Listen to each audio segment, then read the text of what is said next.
விருச்சக ராசி என்பதற்கு பாசிட்டிவும் இருக்கு, நெகட்டிவும் இருக்கு. காரணம் என்ன கேட்டீங்கன்னா, விருச்சக ராசி என்பதற்கு 8ஆம் இடம் சொல்லக்கூடிய அஷ்டமஸ்தானத்தில குரு பகவான் பெயர்ச்சியாகிறார். இந்த அஷ்டமஸ்தானத்தில குரு பகவான் பெயர்ச்சி ஆகும்போது என்னன்னா, பண விரயங்கள் தேவையான வழியில நடப்பதற்கான வாய்ப்பு இருக்கு. அப்ப ரொம்ப முக்கியமா தேவையில்லாம அதிக ஆசைப்பட்டு எதுலயும் இன்வெஸ்ட் பண்ணக்கூடாது. ரொம்ப முக்கியம். அதிக ஆசைப்பட்டு இன்வெஸ்ட் பண்ணாங்கன்னா, அந்த பணம் வராது.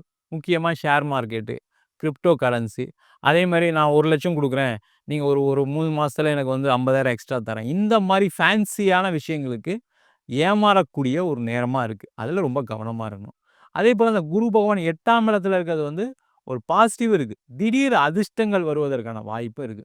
திடீர் அதிர்ஷ்டம் சொன்னோனே எனக்கு லாட்டரி விழுமா? அந்த மாரி யோசிக்காம, அதிகமான உழைப்ப போட்டு, என்ன இவங்க உழைப்புக்கு ஏத்த ஊதியம் என்ன இருக்கோ, அத விட கொஞ்சம் அதிகமா வரதுக்கான சூழ்நிலை உண்டு.